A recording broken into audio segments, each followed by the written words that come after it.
సభకు నమస్కారం. సభ అధ్యక్షులు, ఈ పెన్షన్స్ సంఘ యూనియన్ నాయకులు, అధ్యక్షులు సుబ్బయ్య గారికి, వేదిక మీద ఉన్న మిగతా కమిటీ సభ్యులందరికీ, సన్మాన గ్రహీతలకి, ఈ కార్యక్రమంలో పాల్పంచుకుంటున్న నా ఉపాధ్యాయులు, మిగతా ఉద్యోగస్థ కుటుంబ సభ్యులు, ఉద్యోగస్తులు, ఏలూరు సీనన్న, మీడియా మిత్రులు, పుర ప్రముఖులు అందరికీ మనస్ఫూర్తిగా శిరస్సు వచ్చి హృదయపూర్వక నమస్కారాలు, వందనాలు. చాలా సంతోషం,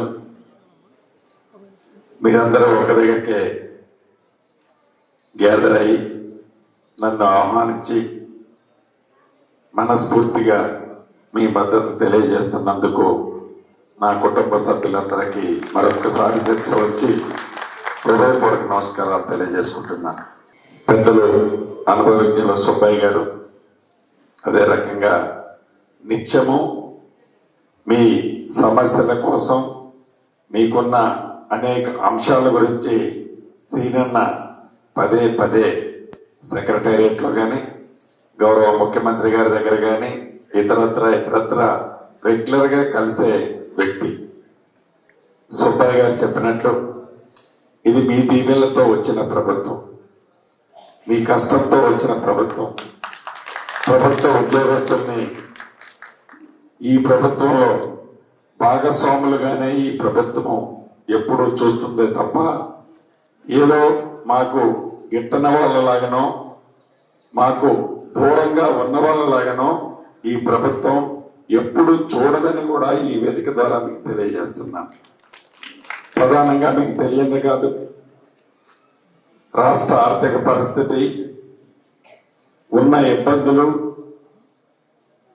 పెన్షనర్స్ తో సహా ఆనాటి ప్రభుత్వం చేసిన ఆర్థిక అరాచకత్వం వల్ల రాష్ట్ర ఆర్థిక పరిస్థితి ఒడదొడుగులు, వీటన్నిటినీ స్ట్రీమ్లైన్ చేసుకుంటూ ఏవైతే ఉద్యోగస్తుల విషయంలో, శాలరీలు ఇచ్చే విషయంలో కానీ, వాళ్ళ డిఏలు ఇతరత్ర పెండింగ్ వాటిని మంత్కు ఇంత చొప్పున ఒక్కొక్కటి క్లియర్ చేసుకుంటూ, రెండో పక్క పేదవాళ్ళ సంక్షేమ కార్యక్రమాలు కూడా ఎక్కడా ఇబ్బంది కలగకుండా పేదవాళ్ళకు కూడా ఈ ప్రభుత్వం ఒక భరోసాని కల్పిస్తూ ప్రతి ఒక్కరికి సంక్షేమ కార్యక్రమాలు ఇస్తూనే అభివృద్ధికి ఎక్కడా ఇబ్బంది కుంటుపడకుండా ఉండే విధంగా ఈ ప్రభుత్వం ముందుకు నడుస్తుంది. గౌరవ ముఖ్యమంత్రి రేవంత్ రెడ్డి గారి నాయకత్వంలో ప్రత్యేకంగా సుబ్బయ్య గారు అడిగింది 100కి 100% ఈ రిటైర్డ్ ఎంప్లాయీస్ కు హెల్త్ కార్డ్ అనేది 100కి 100% జెన్యూన్ అయిన అంశం.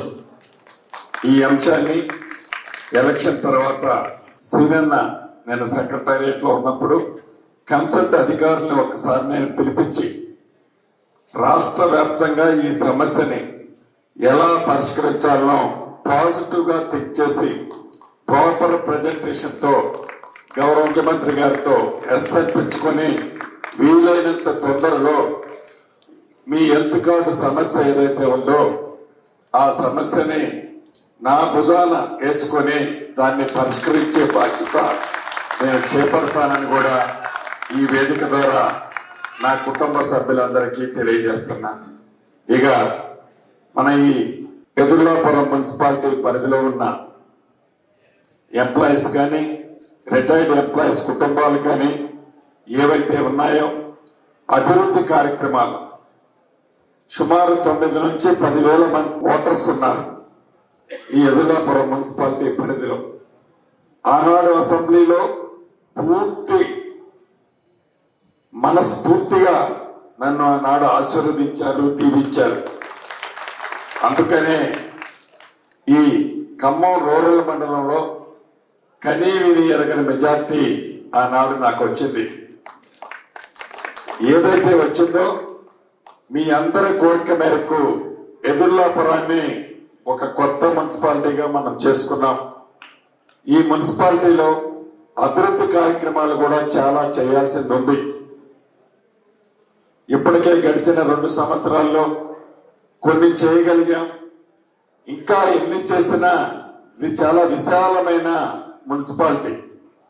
ఈ విశాలమైన మున్సిపాలిటీలో మౌలిక వసతుల్లో భాగంగా రోడ్లు కానీ, డ్రైన్లు కానీ, కలవట్లు కానీ, తాగునీరు కానీ కొన్ని ప్రాంతాల్లో ఇబ్బంది ఉన్నమాట వాస్తవం.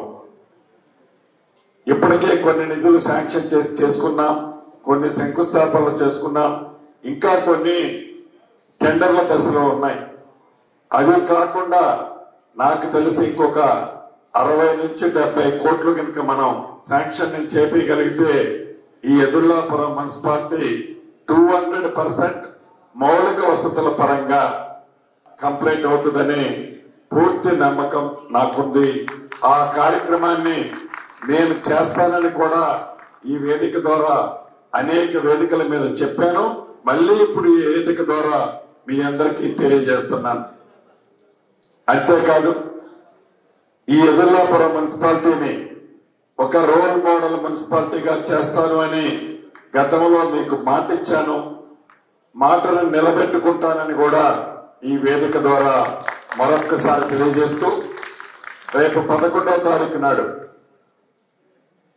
మనకి 9 నుంచి 10,000 ఓట్లు అన్నమాట వాస్తవం. ఈ ఓట్లు పోలింగ్ అవటం ప్రధానమైంది.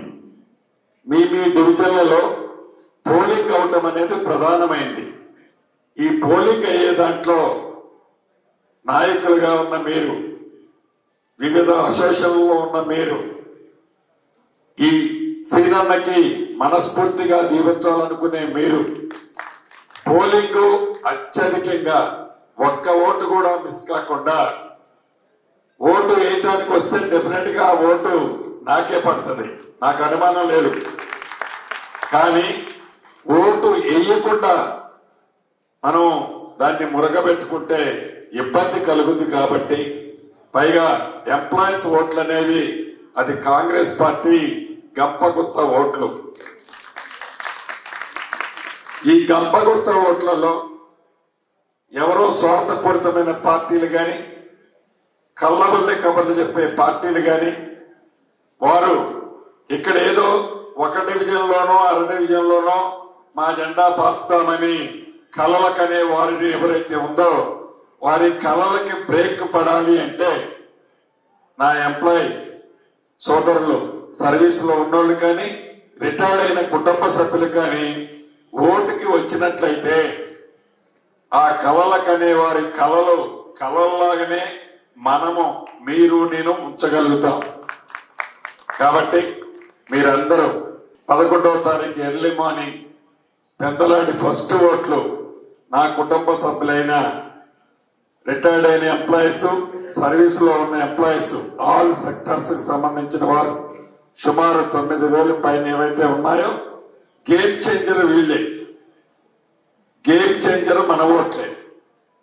కాబట్టి అందరూ ఓట్లలో పాల్గొని మీ ఓటుని, మీ మనస్ఫూర్తిగా మీ సీనన్నని ఆశీర్వదించి దీవిస్తారని మిమ్మల్ని అందరినీ అభ్యర్థిస్తూ మీ అందరి దగ్గర సెలవు తీసుకుంటున్నాను.